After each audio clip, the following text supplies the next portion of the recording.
Listen to me very carefully, because what I'm about to tell you will change everything you think you know about success, wealth, and the power of your environment. 5 years ago, I was broke. Not just financially broke, but spiritually, mentally, and emotionally bankrupt. I was living in a cluttered apartment, surrounded by things that were literally stealing my future. I didn't even know it. Today, I'm sitting here as a multi-millionaire, and it all started with removing 5 simple things from my living space. Not adding things, not buying things, not collecting things, removing them. You see, most people think success comes from accumulation. They think wealth comes from gathering more stuff, more possessions, more things around them. They couldn't be more wrong. The secret to unlocking your true potential lies in subtraction, not addition. It lies in creating space, not filling it. And today I'm going to walk you through exactly what I removed from my house that transformed my entire existence and made me millions of dollars. But before I dive into these 5 life-changing removals, I need you to understand something fundamental about your environment. Your surroundings are not neutral. They're either working for you or against you. They're either elevating your consciousness and expanding your possibilities, or they're limiting your thinking and constraining your potential. There's no middle ground. Every single object in your space is either a catalyst for your success or an anchor holding you back. The first thing I removed from my house was the television. Now, before you roll your eyes and think this is just another anti-technology rant, hear me out. The television wasn't just a piece of equipment in my living room. It was a portal to mediocrity. Every single night, I would come home from work, collapse on my couch, and surrender my most valuable resource, my attention, to whatever programming someone else decided I should consume. Think about this for a moment. The average person watches over 4 hours of television per day. That's 28 hours per week. That's 144 hours per month. That's over 1,700 hours per year. Do you realize what 1,700 hours of focused attention could create in your life? Do you understand the empire you could build with that time? The skills you could develop? The relationships you could nurture? The business you could launch? But it's not just about the time. It's about what television does to your mind. It programs you to be a consumer, not a creator. It trains you to receive information passively instead of seeking it actively. It fills your subconscious with other people's dreams, other people's stories, other people's realities, leaving no room for your own vision to emerge. When I removed that television from my living room, something magical happened. Silence filled the space. At first, it was uncomfortable. I didn't know what to do with myself. But gradually, that silence became my greatest teacher. In that quiet space, I started hearing my own thoughts again. I started remembering dreams I had forgotten. I started imagining possibilities I had never considered. Without the constant noise and distraction of television, my mind became clear. I started reading again. Not just casual reading, but deep, transformative books that challenged my thinking and expanded my awareness. I started writing down my ideas instead of letting them slip away into the entertainment void. I started having conversations with myself about what I really wanted to create in my life. That television removal was the first domino in a chain reaction that would completely transform my existence.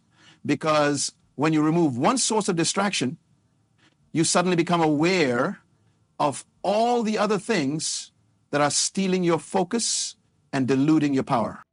The second thing I removed was even more radical, and it's something that most people would find absolutely terrifying to eliminate from their lives. I removed my bed from the bedroom. Now, I know what you're thinking. This sounds crazy, maybe even unhealthy, but let me explain the profound psychology behind this decision and how it revolutionized my relationship with sleep, rest, and productivity. Most people use their bedroom as an escape pod. It becomes this sanctuary where they retreat from life, from challenges, from growth. The bed becomes a symbol of comfort, and comfort becomes the enemy of achievement. When your bedroom is too comfortable, too inviting, too easy to retreat to, it becomes incredibly difficult to push through those moments when life gets challenging. I replaced my traditional bed with a simple floor mat and a thin cushion.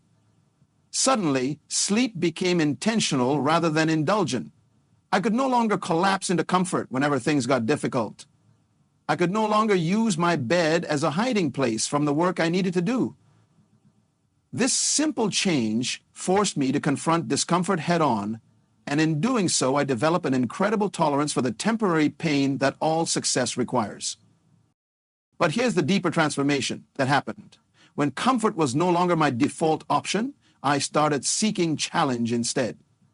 When hiding in my bedroom was no longer appealing, I started facing my problems directly. When sleeping became less attractive, I started finding energy and inspiration in the work itself. This might sound extreme, but I want you to think about the most successful people you know or have studied. How many of them are known for their comfort-seeking behaviors? How many of them built their empires by retreating into cozy spaces? Success demands a certain level of controlled discomfort, a willingness to do what others won't do, to push beyond what feels natural and easy. By removing the traditional bed from my bedroom, I wasn't just changing where I slept. I was rewiring my entire relationship with comfort and challenge. I was training my nervous system to find satisfaction in growth rather than in retreat. And this single change began attracting opportunities into my life that I had never imagined possible. The third removal was perhaps the most psychologically significant, and it's something that touches every single person listening to this. I removed all mirrors from my house except for one small mirror in the bathroom for basic hygiene. This might sound strange, even vain or impractical, but the impact this had on my self-concept and my focus was absolutely revolutionary. The mirrors do something insidious to our consciousness. They keep us trapped in self-obsession and external validation. Every time you pass a mirror, part of your attention goes to evaluating your appearance, judging your image, comparing yourself to some ideal you have in your mind. This might seem harmless, but these micro moments of self-valuation add up to hours of mental energy that could be directed toward your goals and dreams. When I removed the mirrors, something incredible happened to my self-awareness. Instead of being constantly concerned with how I looked, I became intensely focused on how I felt and what I was creating. Instead of seeking validation from my reflection, I started seeking validation from my results. Instead of being distracted by my image, I became laser focused on my impact. This removal taught me one of the most important lessons about success. Your relationship with yourself must be based on your actions, not your appearance. Your self-worth must come from your contribution, not your reflection. When you stop looking at yourself in mirrors throughout the day, you start looking at the world with fresh eyes. You start seeing opportunities instead of flaws. You start noticing solutions instead of problems. The psychological shift was profound. Without constant visual reminders of my physical self, I started identifying more with my mind, my creativity, my potential. I stopped being a body with thoughts and started being a consciousness with a body. This shift in identity was crucial because how you see yourself determines what you believe is possible for your life. Moreover, removing mirrors eliminated one of the biggest sources of procrastination and delay in my daily routine. No more standing in front of mirrors trying to perfect my appearance. No more getting lost in self-evaluation when I should have been taking action. No more comparing my reality to some idealized image in my head. Just pure, focused movement toward my goals. The fourth thing I removed from my house was all clocks, except for one alarm clock by my bedside. This removal transformed my relationship with time and productivity in ways I never could have anticipated.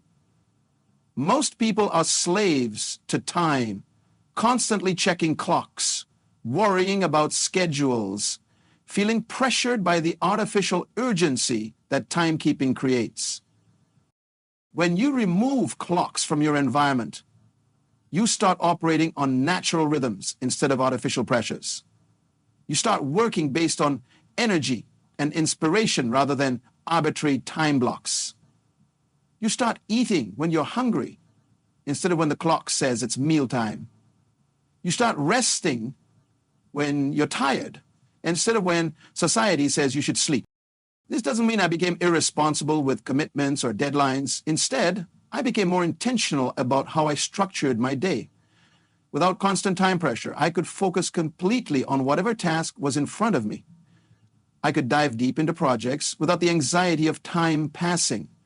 I could enter flow states that were previously impossible when I was constantly monitoring the clock. The removal of clocks also eliminated one of the biggest sources of stress in modern life, the feeling that there's never enough time. When you're not constantly reminded of time passing, you start feeling abundant instead of scarce. You start approaching your work with patience instead of panic. You start making decisions based on quality instead of speed. This single change improved my creativity exponentially. Some of my best ideas came during long, uninterrupted periods where I had no awareness of time passing. Some of my most profitable projects were born during sessions where I was completely immersed in the work without any temporal distractions. But perhaps most importantly, removing clocks taught me to value presence over productivity. Instead of constantly thinking about what I needed to do next, I started fully engaging with what I was doing now. This presence enhanced everything: my relationships, my work quality, my decision-making, my overall satisfaction with life. The fifth and final removal was the most counterintuitive of all, and it's something that challenges everything our consumer culture teaches us about success and happiness. I removed all decorative objects from my house, all artwork, all ornaments, all decorative furniture, all aesthetic items that serve no functional purpose. I turned my living space into what some might call sterile, but what I discovered was actually a sanctuary of pure potential. Decorative objects are visual noise. They compete for your attention even when you're not consciously looking at them.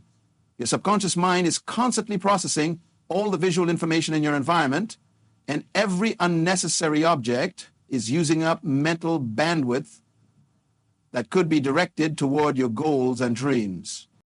When I stripped away all the decorative elements from my house, the mental clarity was immediate and profound. My thoughts became sharper, my focus became laser-like, my creativity exploded. Without visual distractions competing for my attention, my mind could fully engage with whatever I was working on. But the deeper transformation was philosophical. Removing decorative objects forced me to find beauty and satisfaction in function rather than form. I started appreciating the elegance of simplicity, the power of emptiness, the potential that exists in uncluttered space. I learned to derive pleasure from the work itself rather than from the things that surrounded the work. This removal also eliminated the psychological burden of maintenance and care that comes with possessions. No more dusting decorative items. No more ranging and rearranging objects. No more worrying about things getting damaged or stolen. All that mental energy was freed up for productive, creative, wealth-generating activities. The empty walls and clean surfaces became canvases for my imagination. Instead of looking at static artwork, I started visualizing dynamic possibilities. Instead of being surrounded by other people's creative expressions, I started expressing my own creativity through my work and my projects. Now, you might be wondering, how did these 5 removals actually make me millions of dollars? The connection isn't immediately obvious, but it's absolutely profound. Each of these removals created space, physical space, mental space, emotional space, spiritual space, and in that space, possibilities began to emerge that had been previously hidden by clutter, distraction, and unnecessary complexity. Without television consuming my evenings, I started a side business that eventually became my primary source of income. The 28 hours per week I reclaimed became the foundation of my financial empire. I used that time to learn new skills, develop products, build relationships, and create value in the marketplace. Without a comfortable bed to retreat to, I developed an incredible work ethic and persistence. When challenges arose in my business, I couldn't just escape to comfort. I had to face problems head on and find solutions. This resilience became one of my greatest assets as an entrepreneur. Without mirrors constantly pulling my attention to my appearance, I became completely focused on my performance. Every ounce of energy went toward creating results instead of managing my image. This laser focus accelerated my progress exponentially. Without clocks creating artificial urgency, I could work in deep, productive states for extended periods. The quality of my work improved dramatically, which directly translated into higher value in the marketplace. My products and services became premium offerings because they were created with patience and presence rather than hurried anxiety. Without decorative objects cluttering my visual field, my mind became a clean slate for innovation and creativity. Some of my most profitable ideas emerged from the mental clarity that came with environmental simplicity. But beyond the practical benefits, these removals created something even more valuable. They transformed my identity. I stopped being someone who consumed and started being someone who created. I stopped being someone who collected and started being someone who contributed. I stopped being someone who accumulated possessions and started being someone who accumulated value. The psychological shift was the real foundation of my financial success. When your environment supports growth rather than comfort, when your space encourages creation rather than consumption, when your surroundings promote focus rather than distraction, success becomes inevitable. These 5 removals taught me that wealth isn't about having more things, it's about needing fewer things. True abundance comes from internal richness rather than external accumulation.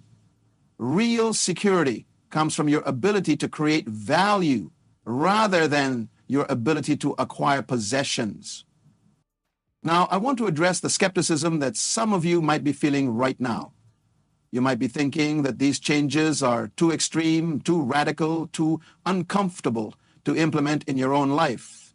You might be wondering if such drastic measures are really necessary for success. Let me tell you something that took me years to understand. Extraordinary results require extraordinary methods. If you want to live like most people live, do what most people do. But if you want to achieve what most people never achieve, you have to be willing to do what most people would never do. The average person surrounds themselves with comfort, distraction, and unnecessary complexity. The average person fills their space with objects that make them feel good temporarily, but keep them trapped in mediocrity permanently. The average person chooses easy over effective, comfortable over productive, familiar over transformative. The average person chooses easy over effective. The average person chooses easy over transformative. Every single time but you're not here because you want to be average. You're here because you want to unlock your extraordinary potential. And extraordinary potential requires extraordinary commitment to growth over comfort, to challenge over ease, to simplicity over complexity. Each of these removals created what I call productive discomfort, a controlled challenge that forces growth and development. When you remove television, you create discomfort around entertainment that forces you to find more meaningful ways to spend your time. When you remove your comfortable bed, you create discomfort around rest that forces you to find energy and motivation in your work itself. When you remove mirrors, you create discomfort around vanity that forces you to find identity in your actions rather than your appearance. This productive discomfort is the catalyst for all meaningful change in your life. Comfort is the enemy of growth. Ease is the enemy of strength. Convenience is the enemy of character. If you want to develop extraordinary capabilities, you have to be willing to embrace extraordinary challenges. But here's what's beautiful about these removals. They're not sacrifices, they're investments. Every comfort you remove from your environment becomes power you add to your life. Every distraction you eliminate becomes focus you can direct toward your goals. Every unnecessary possession you release becomes mental space you can fill with possibilities. The transformation doesn't happen overnight, but it begins immediately. The moment you remove television from your living room, you reclaim those hours for productive activities. The moment you simplify your sleeping arrangements, you develop a stronger relationship with challenge and discomfort. The moment you eliminate visual distractions, you enhance your mental clarity and creative capacity. And the compound effect of these changes is absolutely staggering. Small environmental modifications create massive behavioral shifts. Minor adjustments in your physical space produce major transformations in your mental state. Simple removals generate sophisticated improvements in your performance and results. I want you to understand something crucial about your current living situation. Right now, your environment is perfectly designed to produce the results you're currently getting in your life. If you want different results, you need a different environment. If you want a different future, you need different surroundings. If you want to become a different person, you need to create a different space. This isn't just theory or philosophy, this is practical science. Environmental psychology has proven that our surroundings directly influence our behavior, our mood, our productivity, our creativity, and our overall performance. Your space is constantly programming your subconscious mind with messages about who you are and what's possible for your life.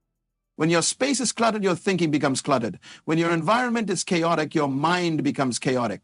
When your surroundings are filled with distractions, your attention becomes scattered.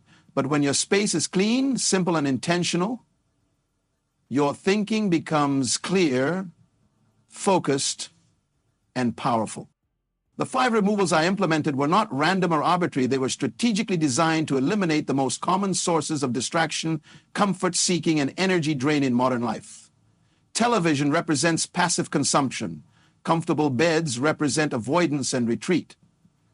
Mirrors represent self-obsession and vanity. Clocks represent artificial pressure and anxiety. Decorative objects represent unnecessary complexity and maintenance.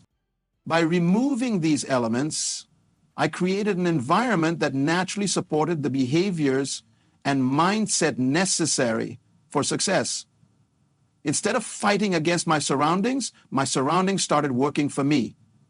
Instead of having to overcome my environment started elevating me. This is the secret that most people never discover. Your external environment shapes your internal state more than your internal state shapes your external environment. If you want to change your life, start by changing your space. If you want to transform your results, start by transforming your surroundings. But transformation requires courage. It requires the willingness to let go of familiar comforts and embrace unfamiliar challenges. It requires the strength to choose growth over ease, potential over comfort, future over present convenience. Most people are not willing to make these choices. Most people prefer to stay comfortable rather than become powerful. Most people choose familiar limitation over unfamiliar possibility. And that's exactly why most people never achieve extraordinary results. But you have the opportunity to be different. You have the chance to make choices that most people won't make, to embrace challenges that most people avoid, to create an environment that most people would find too uncomfortable or too extreme. But the question is not whether these methods work. I have proven that they do through my own results and the results of others who have implemented similar approaches. The question is whether you're willing to trust the process enough to implement these changes in your own life. Change is never comfortable, especially in the beginning. Your mind will resist these removals. Your ego will protest the loss of familiar objects and arrangements. Your emotions will rebel against the temporary discomfort that comes with any meaningful transformation, because success is not your enemy, it's your teacher. Resistance is not a signal to stop. It's a signal that you're moving in the right direction. The things that feel most challenging to remove from your environment are often the things that are having the most limiting impact on your potential.